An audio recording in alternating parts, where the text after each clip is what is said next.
the talk a retrospective on stillness because we often think about movement as doing, but we can't think about doing without not doing, right? It's only in contrast to stillness that movement happens.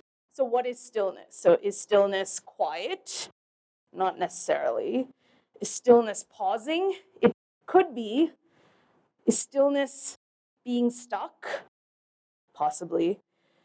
But stillness is all of those things and none of them at the same time. So now that we know what movement is not, it has now complicated our job in figuring out what movement is. And so through this talk, I'm going to try to explain to you my definition of movement and how Indian art sort of accommodates these different ideas within this one beautiful large umbrella. So is there a way to define movement? And of course, I did the thing that all of us do is, going to a dictionary and figuring out what movement is, which is the most lazy way to define something, right? And the dictionary gave me three main definitions, the first of which is change. So movement is transformation inherently from one thing to another. But in order to understand movement in my life, I think it's important to figure out how I went from one situation to another. And that change can be defined by how I came to study art and history to begin with. I grew up in New York on this little island off of the city of New York called Long Island. And I moved to the US when I was 11 months old, even though I was born here in Bangalore. And one of the things that was such an essential part of my childhood was living these two distinctly different lives. And all of us who have NRI cousins or relatives will understand this. There's somebody that you are during the week. So when you go to school, you're like the white version of yourself. And then on the weekends, of course, I come from a very cultural family. So there was going to the temple and eating Indian food and wearing Indian clothes. And so then how is it that we're defining culture in this dichotomous life? I grew up in this little town on Long Island called Syosset. And the great attraction of Syosset, New York, was a bagel shop. That was the most exciting thing you could do in the town I grew up in. Of course, I was only 45 minutes from one of the greatest cities on earth. But one of the things that was very striking about Syosset when I grew up there is that there were almost no Indian families. And because there were almost no Indian families, there was no one at school who understood who I was on the weekends. So this kind of divorcing of the American self as such and the Indian self, which I'll come to in a second, was so dramatic that it was almost like I was rebelling when I was going to the temple on the weekends. There was this allure to Indian culture, which was it was magic. It was a world that nobody knew about. It was a world where I could be anybody I wanted to be. I could do dance programs on the weekend and feel like a celebrity. And then, it was like a Clark Kent Superman moment. And it kind of brought me to a place where I started engaging with my family because I come from a very artistic family. I started engaging with my family in more interesting ways. Pictured here is my grandmother who lived in California at the time when we were living in New York. And that's me, that's our house in Syosset. And I had no idea, obviously. She's just Pati to me. I didn't have an idea as to who she was in the real world. But that is the late Lalita Venkatraman, who was the principal of the Mysore Music College and somebody who was a primary disciple of Mysore Vasudevachar in Veena. So she was sort of this great exponent, this great prolific artist in her own right. And I had no idea. I mean, I was just, I just grew up in this environment. And I started to engage more and more with my family, who, of course, tried their level best to teach me music, but it wasn't ever as exciting as dance, because dance, you can get up and run around. Music, you have to sit in one place. And it took me in a period of 5 years, from this kid who was a 16-year-old in Times Square to somebody so obsessed and so interested in Indian culture that I decided to move back to India at the age of 19 to pursue it full time and to study Indian art full time. And in a period of 5 years, I became this person on the right. That's taken at the Vaikunta Perumal temple in Kanchipuram, which is a 8th century monument.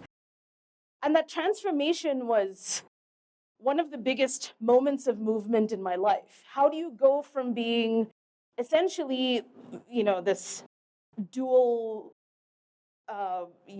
living this dual sort of existence, to saying that, okay, I'm so in love with the person I am on the weekends that I'm just now going to go do that full time. It meant leaving all my friends behind, leaving everything I've ever known.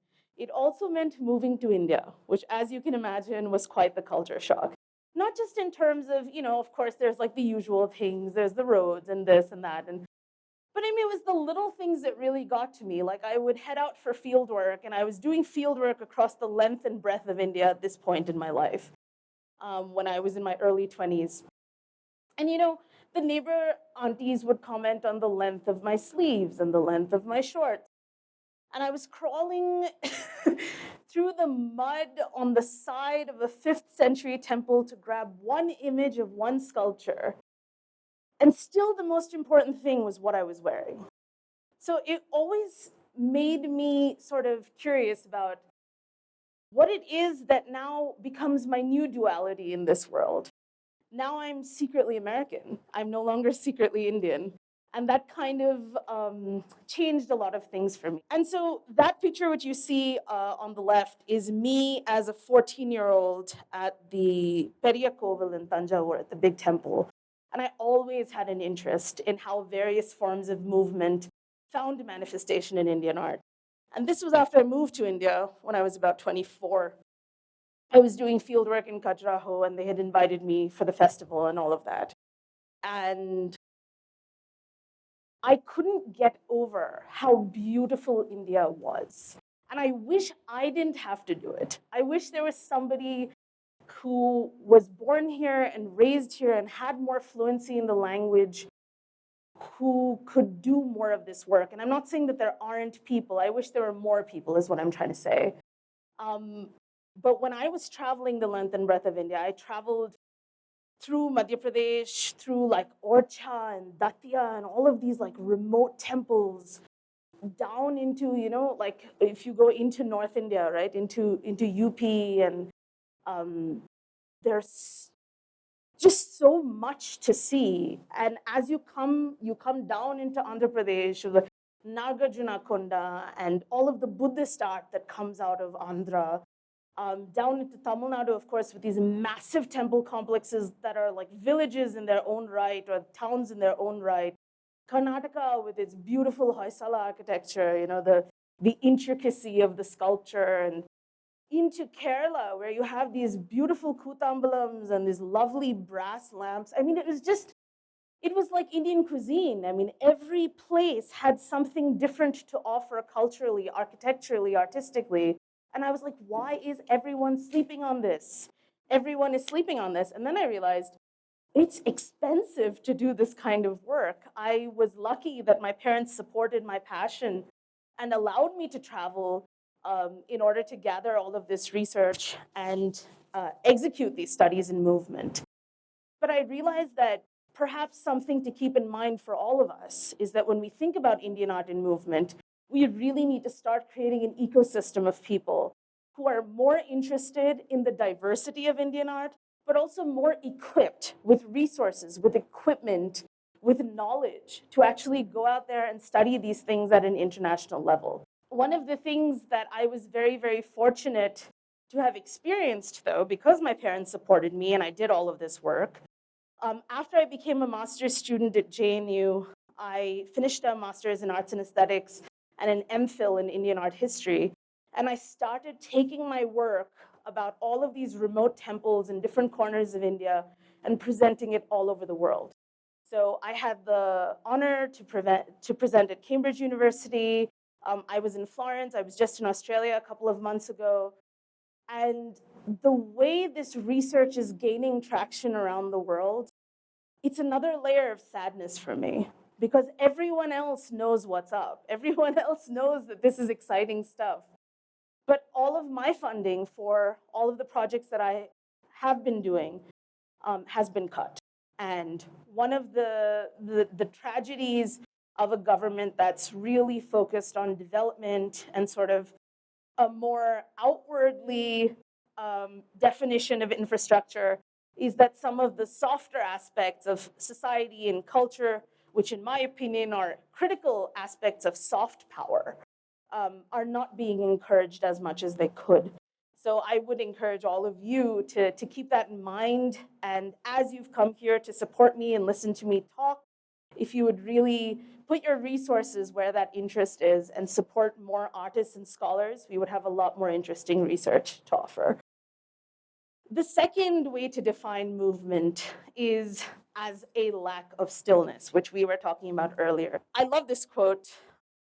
At every crossroads on the path that leads to the future, tradition has placed 10,000 men to guard the past. Whenever, by definition, you're studying something that has happened in history or something that is a part of history, culture, or religion, you are bound to upset somebody. Someone is out there waiting to attack you. Now, the question is, on what basis do you say, this person is upset and I will listen to them. This person is upset because they're rabid and ideologically extreme and I don't want to listen to them. And the truth is that the answers are always within the art itself. So when you look at Indian art, there are three directions you can go broadly. Indian art, all of Indian art is interdisciplinary. So you have one road, which is text. You have one road, which is stone, and one road, which is flesh. And as you stand at that crossroads, which is what I did for maybe about 3 years of my career, as I read every Sanskrit text there was to read on movement, as I was visiting all these temples, as I was going and training with people of different dance disciplines, I was standing at that crossroad. And that was a moment of stillness. Because as I started traversing each path, it wasn't that I chose one. It's that I went one way and then in some circuitous way would come back to the same spot. And then would go down the other path and say, okay, maybe this will lead somewhere else, and then come back to the same place. And one of the things you realize is how much these three aspects of Indian art overlap. The text is a written text, right? So if you were to describe movement in text, you would describe perhaps the posture of the legs, the posture of the hands, maybe you describe some gestures, but principally you're describing something that is moving with static words. Stone is like a photograph, right? You're taking a picture of something that's moving. The sculptor is deciding at which point in that movement to freeze the sculpture, right? And create that image. But the dancing body is always in flux. There is no way to contain the dancing body. There's no way to pause it in time. Yes, you can take a photograph, but does it really capture the performance? Yeah, you can take a video, but is it the same as sitting in the front row? You know, movement is by nature ephemeral. So you have 2,000 years of history that's trying to put something in a box that cannot be captured. And that's when you have and find very interesting things like this. So this is a catalog of dance postures at the Chidambaram temple that dates to the 13th century. It is on the east Gopuram, the east gateway of the temple. And each of these sculptures, and you can't see it in this photograph, but each of these sculptures has a label. And that label corresponds with a label that's given in the text, the Natya Shastra, which is one of the oldest texts on dance and dramaturgy all over the world. So there's somebody who's looking at a 2nd century BC text in the 13th century and saying, hey, I want to now take all of the postures that have been written down and make them into photographs, make them into sculptures, and create a sculptural catalog. So what you see is not just these sculptures being sort of documented. They exist in order as they are listed in the text. And what's really interesting is the sculptor has chosen 2 or 3 moments in time to capture that movement. So the sculptor says, okay, this is movement 1, this is moment 1, this is moment 2, moment 3. But what can the sculptor not tell you? How to get there. How do you look at these disparate things and say, okay, I'm going to make movement out of this? So let's take, for example, this karana, which is called Bhujanga Trasita. It is the 36th karana that's mentioned in the Natya Shastra.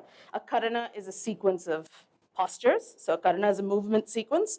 It translates to snake in Sanskrit, right? Everyone knows Bhujanga is snake, right? So the Abhinava Bharati, which is a commentary on the Natya Shastra, describes it as a movement that's used to demonstrate fear from snakes.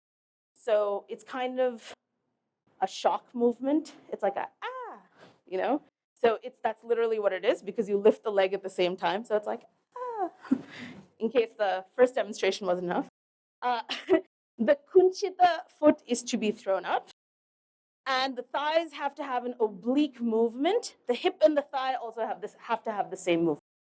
What does that mean? That could mean anything, right? The hip and the thigh have to have the same movement, and it has to be oblique. I could go in this direction, I could go in this direction, I could go in literally any direction with this, right? So let's move to the sculptural documentation of this. This is from Aihole. And you can see there's a snake and there's a lifted leg. So somebody's been reading the text. Again, this is from Badami. You've got the snake and the lifted leg, right? So someone knows. Why would you hold a snake and then be afraid of it is beyond me. But someone knows that there's fear of the snake. And then you have the very interesting compendium of these resources by way of a very famous scholar called Dr. Padma Subramaniam. Now, I won't get into my own critique of her work. I have a 15-part critique of her work in my PhD thesis, which I assure you that none of you want to read. It's quite long and boring. But one of the things that Padma Subramaniam does, accurately or inaccurately, is up for debate. She takes these disparate elements and she says, okay, I'm going to try to create movement out of this. And she does so in a way that is unique to her. And therefore, she coins a new style of Bharatanatyam called Bharatanatyam, which she says comes from these specific artistic resources. I want all of you to learn this Karana Bhujanga Trasitam because it involves the Nataraja posture, which all of us Indian dancers use. Dominic, Kushali, Sugandhi, get up and try. Take the Mandalasthana. Now, round the leg, flap, twist, drop. Other side, round, flap, twist, drop. The hands go like this. 1, 2, 3, 4. 1, 2, 3, 4. Okay? Just like this, each karana has to be practiced. It may look easy and simple, but when you perform it, the nuances make it very difficult. If you follow Bharata's methodology for pedagogy, you can perform any movement. That's the strength of Margi, which is linked with all Deshi forms. Now let's continue to see the other karanas. So she says something very interesting. She says, as long as you follow Bharata's methodology, it's all very clear, it's all okay. Well, Bharata's methodology, as we saw, just gives me a bunch of static postures. Bharata doesn't tell me how to do it. And Bharata surely doesn't tell me that I need to do this as I lift the leg. That is very much a contribution of Dr. Padma Subramaniam. So I wonder, and again, I'm not saying that she's wrong, but I do wonder on what basis, even as dancers, we have a learned movement vocabulary, right? All of us have things that influence us. Some of us maybe play sports, or some of us work in certain jobs that allow us to sit. So if you sit behind a computer, you have a certain postural intelligence, right? You have a certain movement bias, if you will. How do all of those things affect these texts and these sculptures and these movement systems? Because anything you try to embody will then embody your movement biases as well. So there's no authoritative way to say, no, my way of telling you this movement is the right way. This is the right way to do it. Unfortunately, in the dance industry, we have scholars like Dr. Subramaniam who claim that there is a right way and a wrong way. And I think this is one of the hazards of studying in an industry of this kind. Let us try to do this ourselves. So can I broadly split the room into 3 sections? Let's say until here, you two, then all of you until here, and then whoever's in that corner. So I'm going to give one group a description of a movement, and I'm going to give another group a stick figure depiction of a movement. And I would like you all to pick a volunteer to come and demonstrate what you think the movement is. Please collaborate, talk amongst yourselves.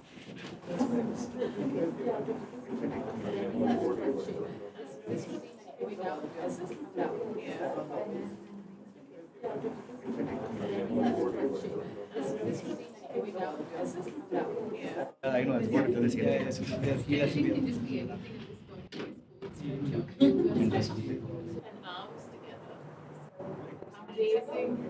No, arms together can be anything, right? Yeah. It could be like Nice. raising one toe in a stand. Oh my god. Raising. Oh, arms together. No, arms together. Yes. Oh, okay. So let's wait for everyone to finish up, and then such good conversations I'm hearing. My God. Yeah, bring arms together. Yeah. That's hands together, arms around. Yeah. No, you are bending your hands. Yeah. The text team present us their version of the movement. And feet apart, bending and stretching. Then bring the feet together and arms together, raising one toe in a standing position. Okay. There you go. Oh, so lovely. Okay, let's get the image team. There's no wrong way to do it.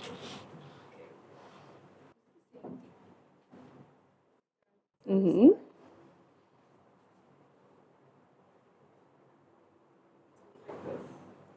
Yeah, all right. So what if I told you that the way I learned that movement is actually a movement from Odyssey. So the way I learned that movement is bending. Okay. So is it clear? I'm going to do it one more time.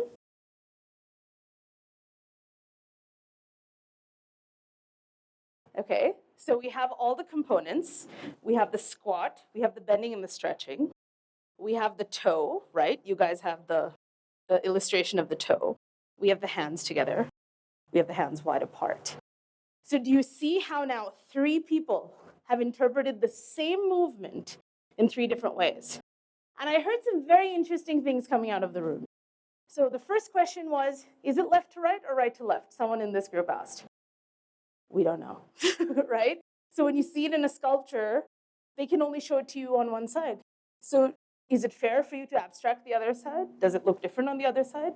And then, of course, all of these sculptures exist in temple spaces. So there's a very specific connotation associated with the left side. Are you allowed to do the left side or not allowed to do the left side?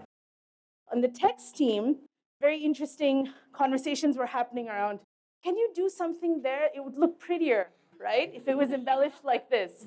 Or if it was, so, and then similarly, when the hands are wide apart, oh, it kind of feels empty like this. Can we add this? So as you see, all of us in this room have now added about 15 layers to one movement. And this is the challenge of studying movement in Indian art. So what have we learned? Movement is complex. It's multidimensional, and it simultaneously occupies different truths. Can I say that the text team was wrong? No, I can't, because they adhered to what they thought was the right thing. Can I say the image team was wrong? I can't do that either, because they're like, but it's right here.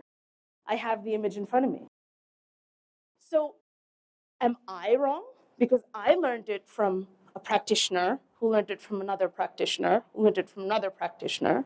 And over time, that movement has now morphed because it's being translated from body to body to body. How do you document something that lives inside your body? If I die, the dance dies inside me. So how do you, again, going back to the very notion of Indian art, it is to document something that is ephemeral, that's definitionally undocumentable.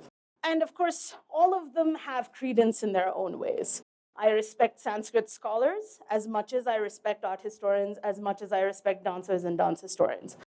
I happen to be kind of all of them, so I got lucky. But I do individually have a lot of fights with people from different fields, because when I come to the table, I bring the other two with me, right? I have the angel and devil on my shoulder. So if I'm talking to a Sanskrit scholar and the Sanskrit scholar says, no, it's absolutely like this, I'm like, but that's not the way I learned it, right? That's not the way my body tells me that it is. And there also has to be a notion of logic. So one more thing I heard from the text team was, well, it's physically impossible to squat all the way down and then bring your feet together. Fair, right? Because you have to think about what is the limitation of the human body. Similarly, in sculpture, you might have a very dramatic sculpture that's bending all the way back. But is that an artistic exaggeration of the sculptor's imagination, or is it actually something that's viable? And that brings us to the last part of movement, which is more of sort of the journey of being a scholar of this complicated nature. And that is the act of moving. Consciousness is only possible through change. Change is only possible through movement. As you can imagine, I have ruffled many, many, many, many feathers to get here. And those are feathers of other scholars. There are people who believe I have the right to do the scholarship. There are people who believe I don't have the right to do the scholarship. There are people who see me as an outsider. There are people who see me as privileged. But I think we need to really ask the question, who does movement belong to? And this is a very complicated question. Why is it complicated? The community that wrote the text, Brahmins, upper caste, people who have resources, privilege, royal patronage. The people who made the sculpture, Vishwakarmas. They also have royal patronage, but they aren't educated in the way that the Brahmins are. The dancers, Issevallalars, Naidus, completely different than the Vishwakarmas and the Brahmins. Marginalized women, women who weren't allowed to exist in other ways in society, other than being married to the gods and goddesses in the temples and dancing. Who's right? Right? Whose version of dance is the correct version of dance? And it's very easy, I think, to say that dance is embodied and therefore belongs to bodies. And it's fair to say that dance belongs to the Sevallalar community. But what is the problem with the rhetoric that focuses only on that telling of history is that people like me are seen as outsiders, as invaders, as appropriators of a culture that is marginalized, right? And that is different than my own culture. And so this is the consequence of doing this. The consequence of leaving the US, the consequence of choosing a strange and unique field of study is that I'm constantly negotiating my identity all the time, every day. My Instagram inbox is filled with death threats, Brahmins telling me that I study a fallen art form, people from the Issevallar community telling me I have no right to study dance to begin with, foreign scholars telling me that this is really great research and they would like to present it in front of the ambassador, which is nothing less than a form of fetishization in some ways. And then you have people like Vishwesh and Karishma, who have their heart in the right place, who actually ask me to do something because it means something. And I think a big part of that is understanding that I do have the privilege to do this work. I stand before you because my parents had the financial resources to put me through school and to support my travel. I had the English-speaking background to go and travel abroad and speak that language of academia and scholarship, to see people from other countries as equals, to put Indian art on the map in a way that was legitimate in some ways, that was competitive, that made sense. But what that meant was hate that I would get at home. And sometimes that's a very isolating process. So I also asked the question, if I'm moving and I'm moving forward, is movement in solitude still considered progress? And then the larger question, and this is the kind of question I want to leave you with, is there a way to do justice to movement in Indian art? Because as you can see, it is not the domain of one person or even one group of people. It's the domain of so many people and so many things and so many elements. So one of the ideas that I have, that is my little brain baby, is to start an encyclopedia of movement in Indian art that would actually unify all of these different stakeholders, to have Sanskrit scholars on board, to have people who are hereditary practitioners from the marginalized CMBLR backgrounds, to have people who come from hereditary sculptor families in South India, to ask everyone to sit at the table and to come up with an encyclopedia of movement that we can all agree on, so that finally there's a cohesive understanding of movement in Indian art. But in order to do this, I need community support. I need funding, I need awareness, I definitely need some kind of corporate sponsorship. It's going to involve us traveling to different places. It's going to involve us talking to people who haven't even ever been consulted or spoken to about these issues before. Because all of the resources that exist today do not exist tomorrow. We know the way the government works here. We know the state of monuments and how they're falling apart minute by minute. The resources we have today, we literally will not have tomorrow. And ultimately, movement does speak for itself. So I will leave you with a small dance piece, which is from the court culture of the 17th century. It's a conversation between a woman and her lover who has jilted her. He's lied to her many, many times, has promised that he would buy her all kinds of jewels and jimikis and bangles and everything. And of course, he's ditched royally. So this is a conversation that she has with him at her doorstep.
మాయనోర